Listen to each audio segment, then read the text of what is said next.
Bueno, ¿cómo te parece que vamos a comenzar ya nuestra lección número 4? ¡Qué bendición! La lección de hoy es muy importante. La lección de hoy tiene que ver con lo que hablamos la vez pasada. La vez pasada estuvimos hablando de la tentación. Estuvimos hablando de cómo Satanás nos pone esa tentación delante, esperando que nosotros caigamos en ella, porque quiere dañar nuestra relación con Dios. No quiere que nosotros vivamos para Él y su arma es esa tentación. Ahora, nosotros aprendimos que no era necesario caer en la tentación, que Dios puede volver esa tentación en una bendición por causa de la obediencia a Cristo. Pero bueno, ¿qué pasa entonces si aún entendiendo lo que vimos de la tentación, has caído en ella? ¿Qué pasa si nosotros hemos caído en pecado y hemos afectado nuestra relación con Dios? Entonces, ¿qué debemos hacer? De eso se trata la lección de hoy. Esta se llama Perdón y Restauración. Es la lección número 4 dentro del curso de 13 lecciones. Y bueno, yo espero que hayas podido leer y hacer el cuestionario porque prepara tu corazón para lo que vamos a estar estudiando hoy.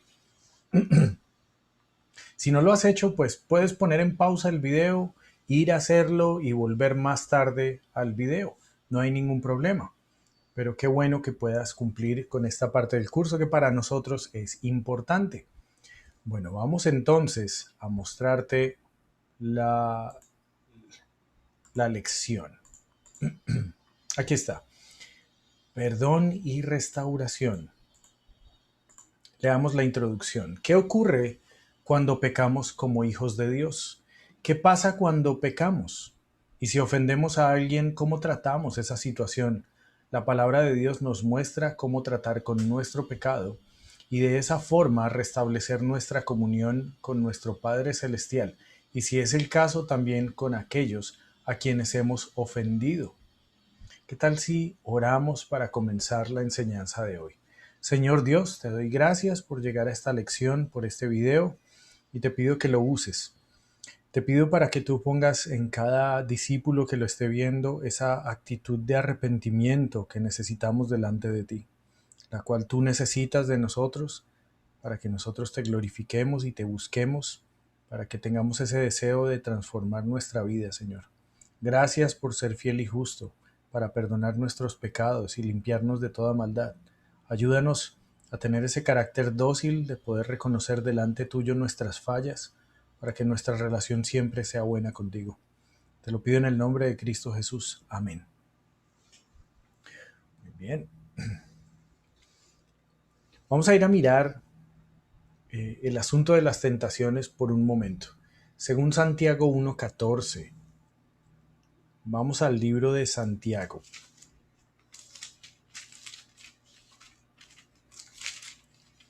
Santiago 1:14. Vamos a leerlo.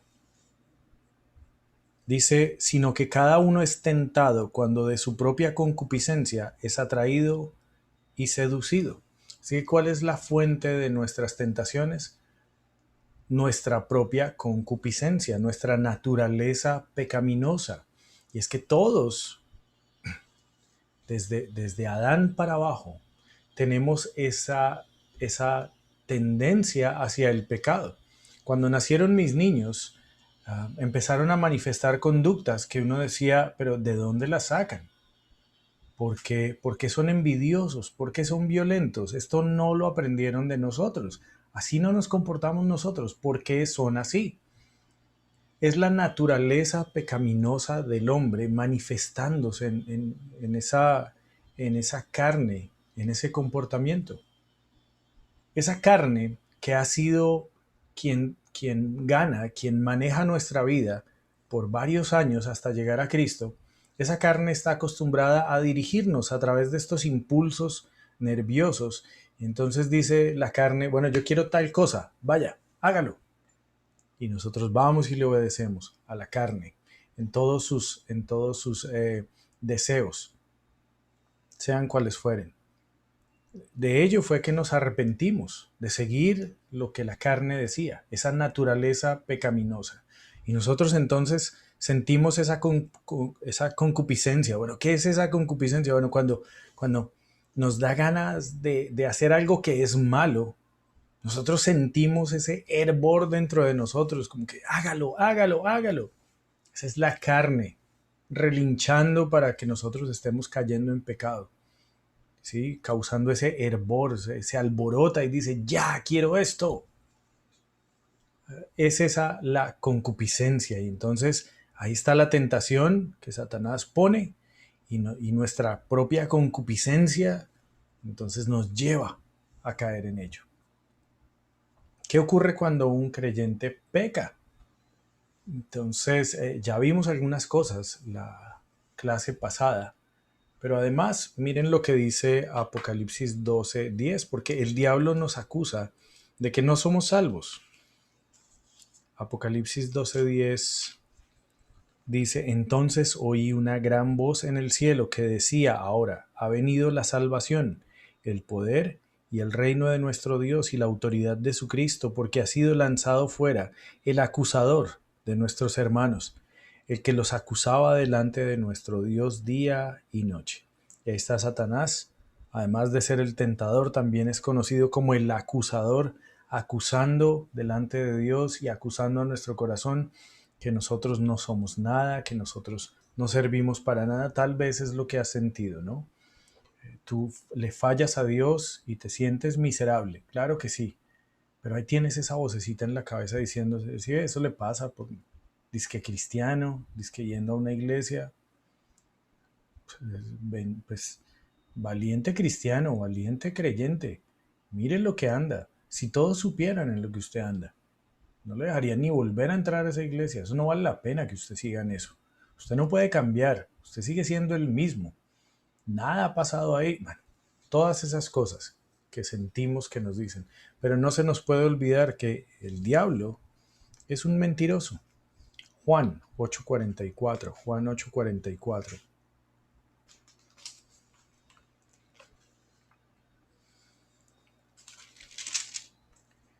Dice, vosotros sois de vuestro padre el diablo, y los deseos de vuestro padre queréis hacer. Él ha sido homicida desde el principio, y no ha permanecido en la verdad, porque no hay verdad en él. Cuando habla mentira, de suyo habla, porque es mentiroso y padre de mentiras. Satanás es un mentiroso y nos va a acusar de cosas que no son ciertas, porque es un mentiroso y a través de las mentiras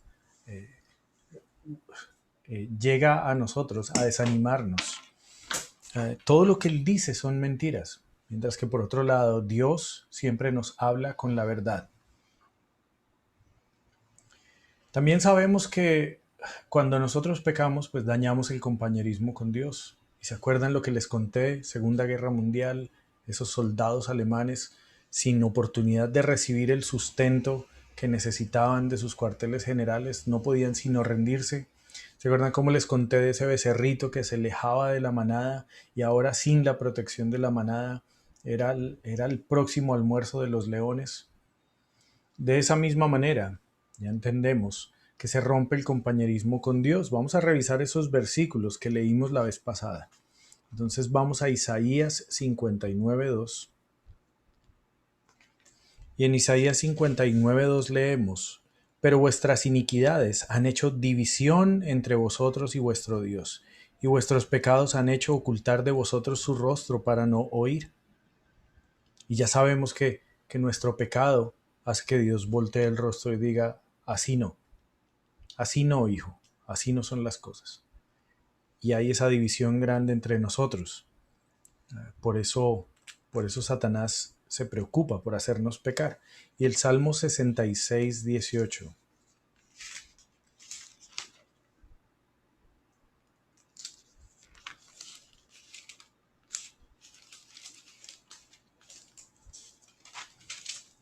dice, si en mi corazón hubiese yo mirado a la iniquidad, el Señor no me habría escuchado.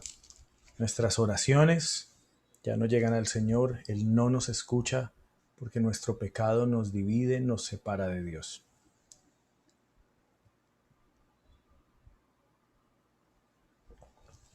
Como resultado de eso, pues uno como creyente pierde el gozo de la salvación. Esa alegría que uno tiene en Cristo, pues ya no la siente, porque estamos afuera de la voluntad de Dios.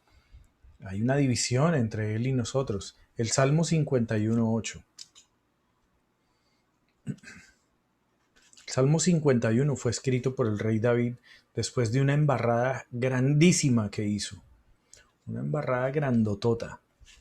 Él, él hizo un daño grande.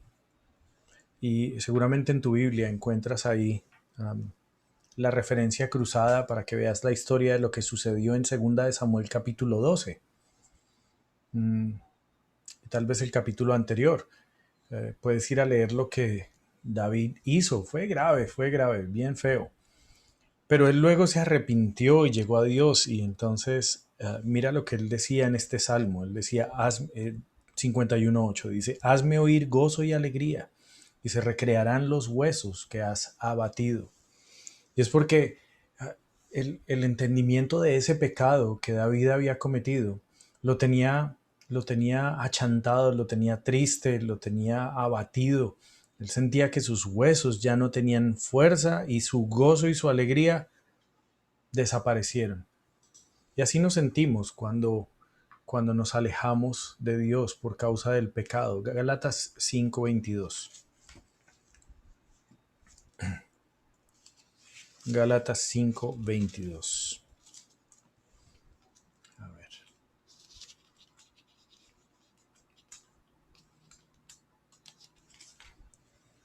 Aquí está.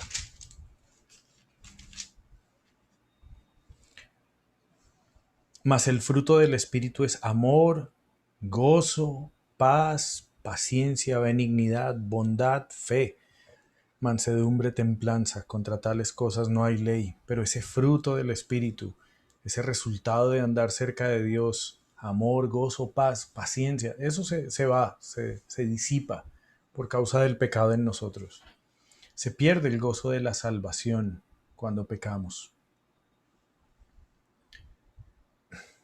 Y obviamente llegamos a ser esos hijos desobedientes, llegamos a empezar a andar de una manera en la que Dios no quiere que andemos. Colosenses 3, versículos 5 y 6 dice, haced morir pues lo terrenal en vosotros, fornicación, impureza, pasiones desordenadas, malos deseos y avaricia, que es idolatría, cosas por las cuales la ira de Dios viene sobre los hijos de desobediencia. Empezamos a comportarnos como el mundo otra vez, dejamos de ser la luz de este mundo, dejamos de anunciar con nuestra vida al Señor Jesucristo y empezamos a andar otra vez en las tinieblas, sin tener que hacerlo, sin tener ninguna necesidad de andar en las tinieblas, porque ya hemos sido sacados de ahí por Cristo, pero otra vez nos gusta ir a meternos ahí. Y no sé si te ha pasado, tú tienes un perrito, lo lavas y lo pones bien bonito, oliendo rico, y sale corriendo a meterse entre el estiércol de las vacas y a frotarse estiércol de vacas otra vez encima de su pelo recién lavado. Y pues qué tristeza, hay creyentes que viven así, han sido lavados por el Señor Jesucristo y ya huelen rico para con Dios. Es olor agradable sus vidas ahora que han sido lavados por el Señor Jesucristo, pero salen otra vez a vivir lo mismo del mundo y vuelven y se ensucian y viven cochinos delante de Dios. No hay ninguna razón para que nosotros lleguemos a vivir así. Se pierde el gozo de nuestra salvación, andamos como hijos desobedientes y luego, después de un tiempo, se nos olvida lo que es andar cerca de Dios y pensamos que es normal andar sucios, que es normal andar lejos de Dios. Y ya decimos, bueno, pues así es la cosa, pues sigamos así. Y no hay razón para creer eso. No hay razón para alejarnos de Dios y mantenernos alejados. Tenemos que volver a los pies de Cristo nuevamente. Tenemos que volver a establecer esa relación con Dios linda, perfecta, a recibir el gozo de su salvación, a sentir ese gozo, esa paz, a llegar a ser otra vez ese hijo obediente y no acostumbrarnos a la suciedad en nuestra vida. Entonces, ¿qué debemos hacer cuando pecamos? ¿Qué es lo que tenemos que hacer? Si ya pecamos, yo no quería, pero pequé, o realmente estoy en ese pecado, ahora hay algo de lo que no puedo salir, se me volvió un círculo vicioso, todo el tiempo caigo en eso. ¿Qué debo hacer? ¿Qué dice Dios que podemos hacer cuando estamos en pecado? Vamos a leer Primera de Juan 1:9. Este es el versículo que tienes que memorizar en esta lección. Primera de Juan 1:9. Y lo hemos visto en las lecciones anteriores, obviamente con mucho propósito porque tiene que ver con lo que hemos aprendido, pero también porque es un versículo que necesitas conocer muy bien para tu vida en Cristo. Primera de Juan 1:9 dice, si confesamos nuestros pecados, Él es fiel y justo para perdonar nuestros pecados y limpiarnos de toda maldad. Y lo que debemos hacer es confesar nuestro pecado y arrepentirnos del pecado. Miremoslo nuevamente, dice, si confesamos nuestros pecados, si le hablamos a Él de las cosas que hemos hecho, si nosotros vamos y nos presentamos delante de Dios, y en vez de huir de su presencia y no querer tratar este asunto, en vez de hacer eso, lo que hacemos es acercarnos a Él y tratar este asunto con Dios. Él promete ser fiel y justo y perdonarnos y limpiarnos de la maldad. Así que tenemos que llegar a Él y confesar ese pecado con arrepentimiento. Veamos Hebreos 12:1. Hebreos 12:1.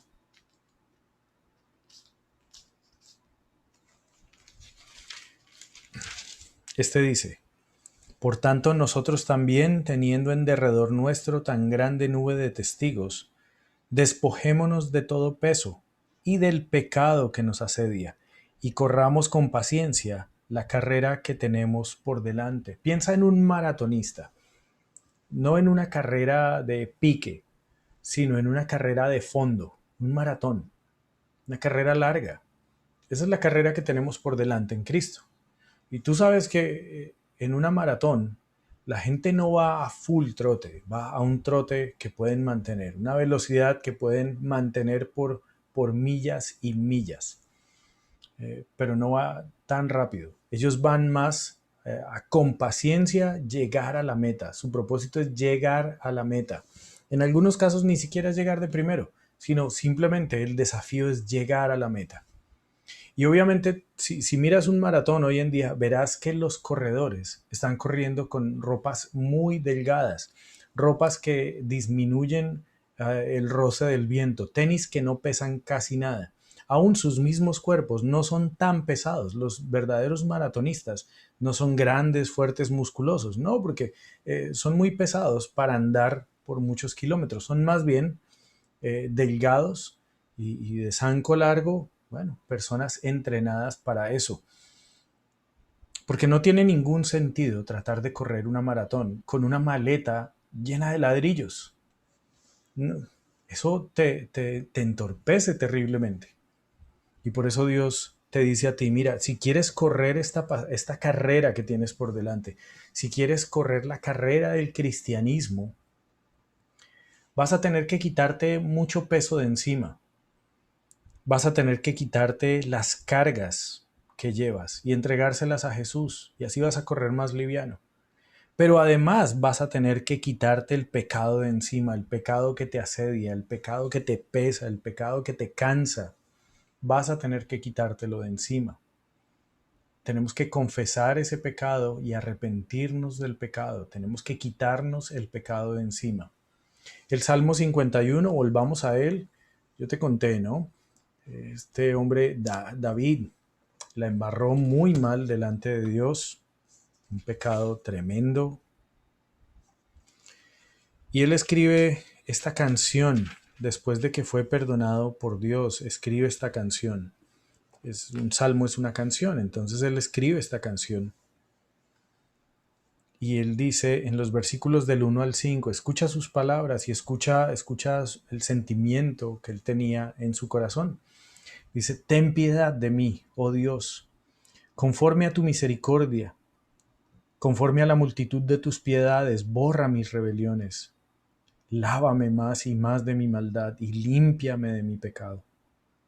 Porque yo reconozco mis rebeliones y mi pecado está siempre delante de mí. Contra ti solo he pecado y he hecho lo malo delante de tus ojos, para que seas reconocido justo en tu palabra y tenido por puro en tu juicio. He aquí, en maldad he sido formado y en pecado me concibió mi madre.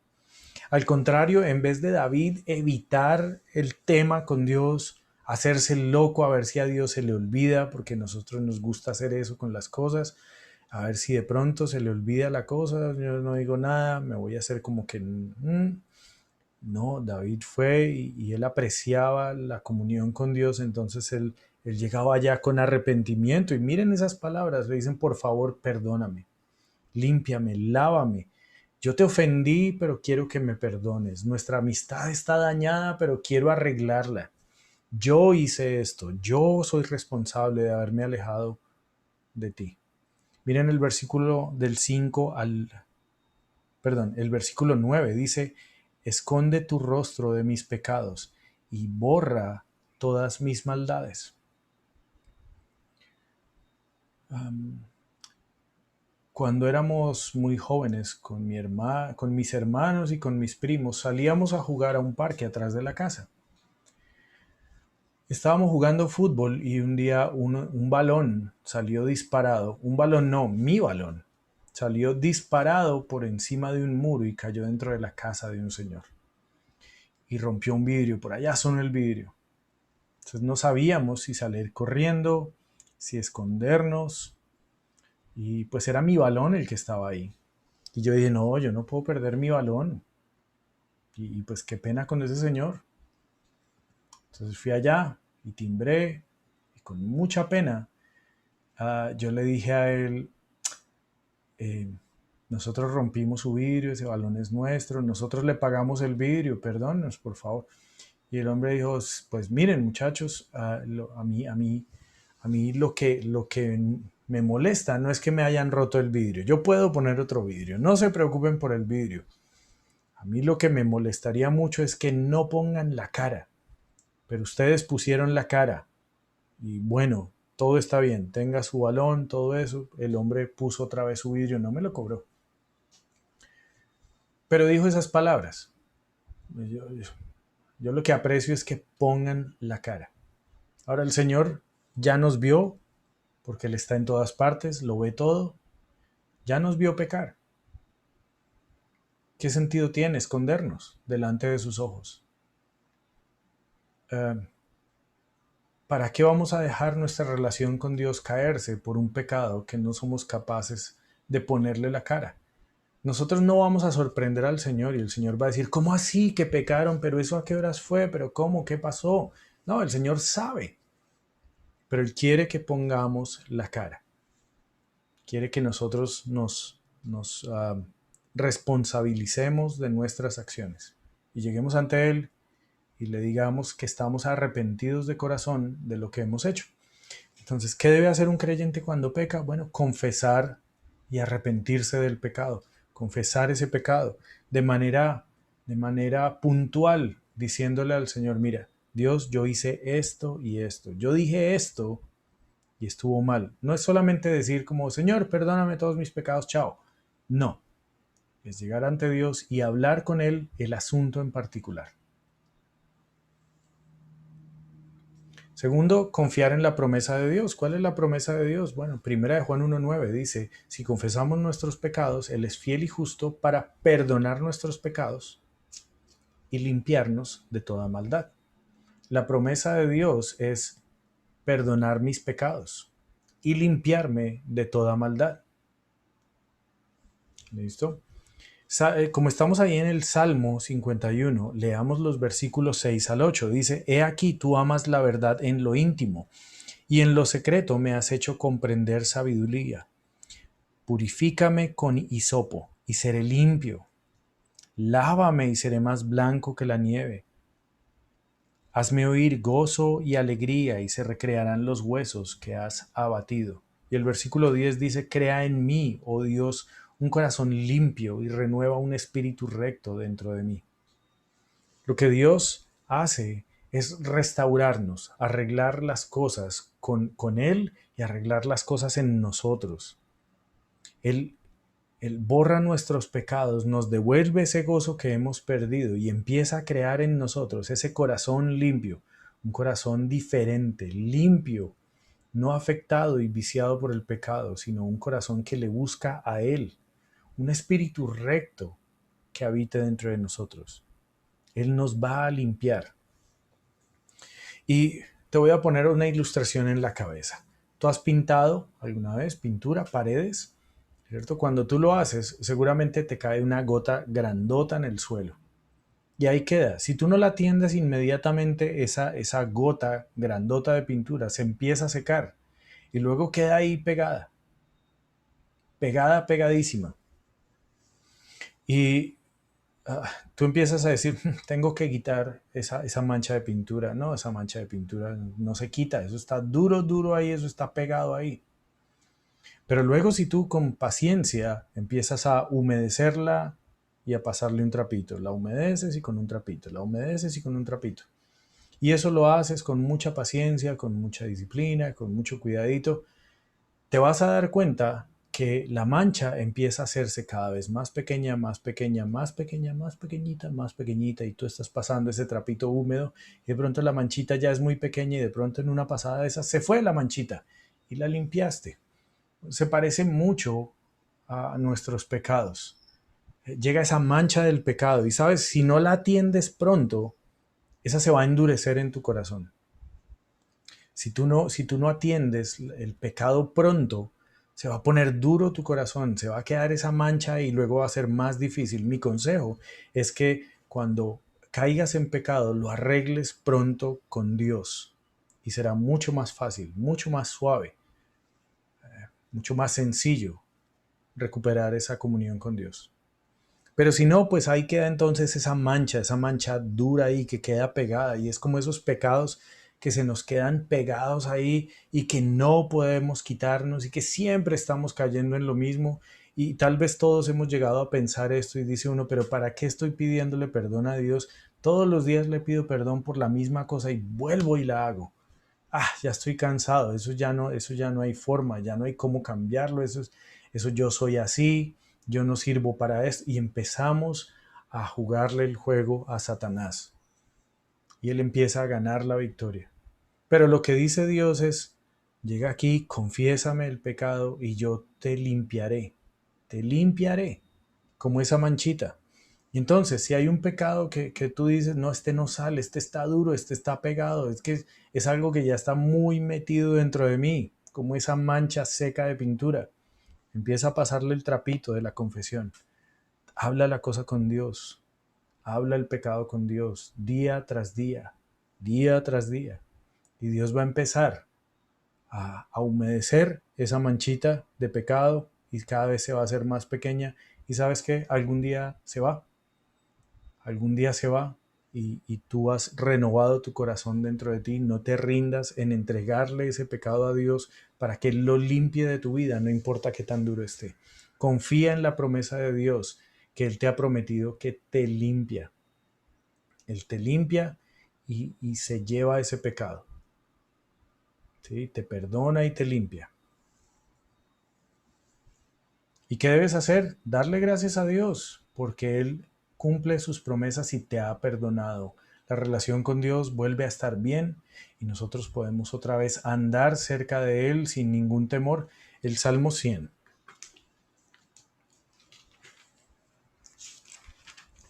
El versículo 4 y 5. Aquí está.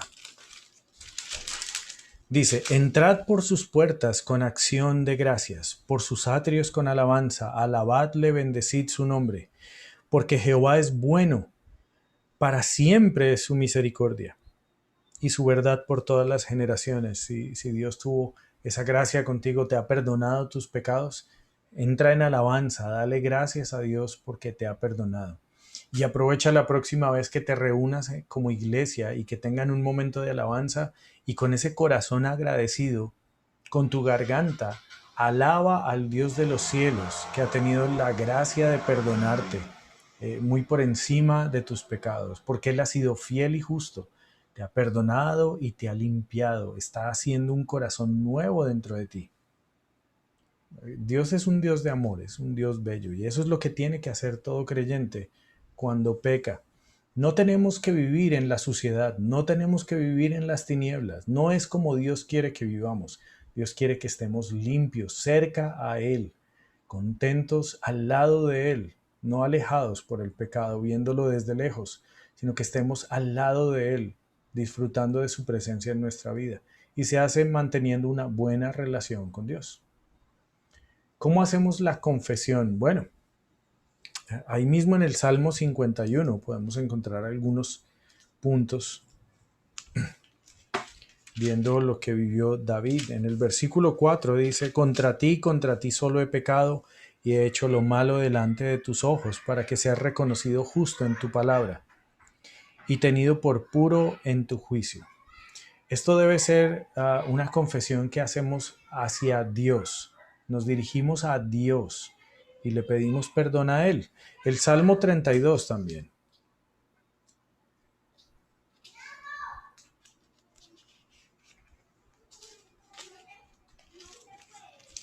El Salmo 32, el versículo 5 dice, mi pecado te declaré y no te encubrí mi iniquidad.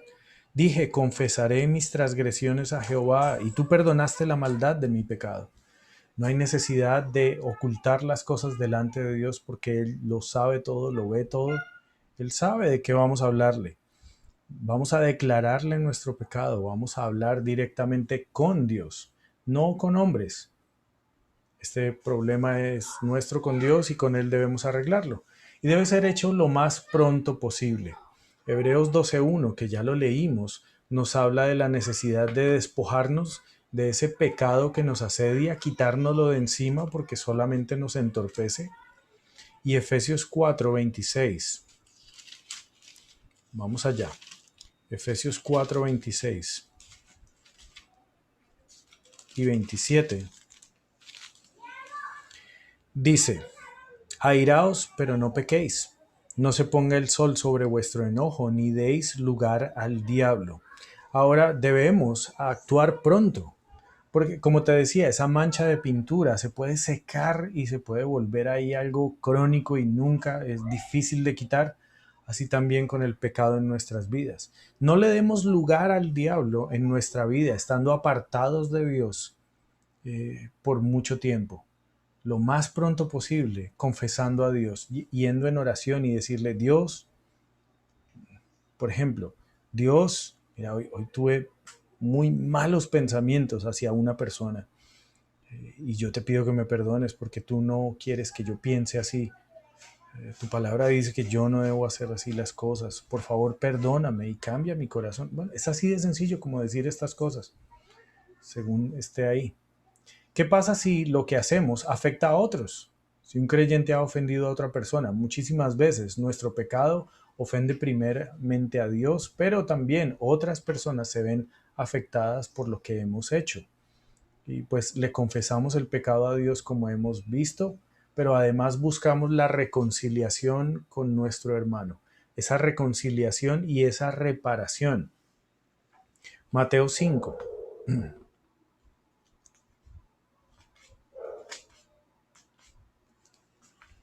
Los versículos 23 y 24 dice, por tanto, si traes tu ofrenda al altar y allí te acuerdas de que tu hermano tiene algo contra ti, deja allí tu ofrenda delante del altar y anda, reconcíliate primero con tu hermano y entonces ven y presenta tu ofrenda. Para Dios es muy importante que estemos arreglando las cosas entre nosotros. Y esto pasa mucho en el hogar, en la familia. No le demos lugar al diablo en nuestra familia. Arreglemos las cosas, hablemos lo que tengamos que hablar, porque Dios se agrada en eso. A veces también estamos buscando como tratar de ganar puntos con Dios por un lado, pero sirviéndole a Dios o llevando la ofrenda o haciendo cosas buenas para Él, pero Dios nos dice, no, no, no, eso no es lo que yo quiero. Yo prefiero primero que arregles con esa persona y luego sí, hagamos lo otro. Pero, pero tenemos que reconciliarnos, tenemos que reparar el daño que hemos hecho. Santiago 5:16. Santiago 5:16 Este dice: confesaos vuestras ofensas unos a otros y orad unos por otros para que seáis sanados. La oración eficaz del justo puede mucho.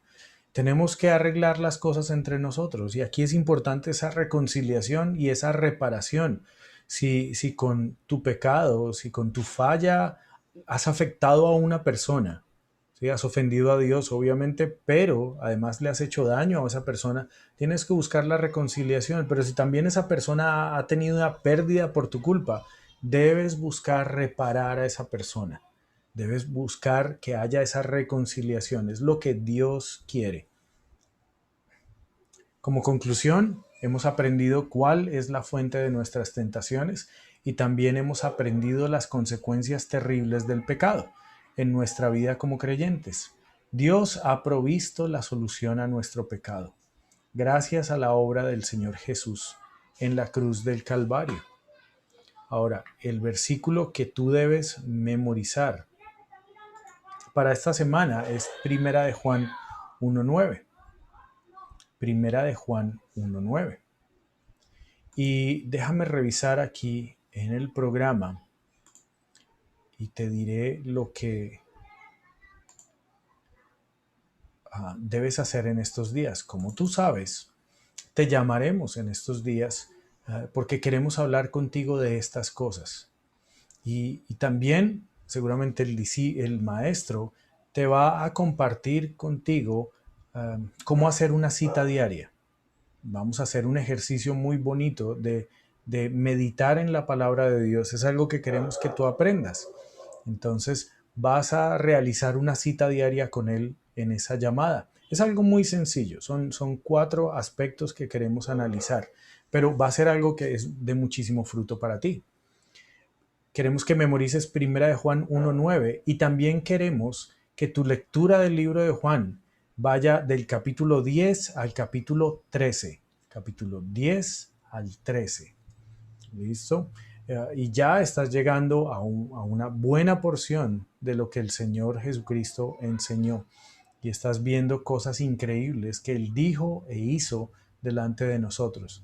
Y por eso queremos que conozcas al Señor por ver su vida. Eso es lo que queremos que suceda en estos días por venir. Que Dios te guarde, que Dios te permita mantener esa buena relación con Él.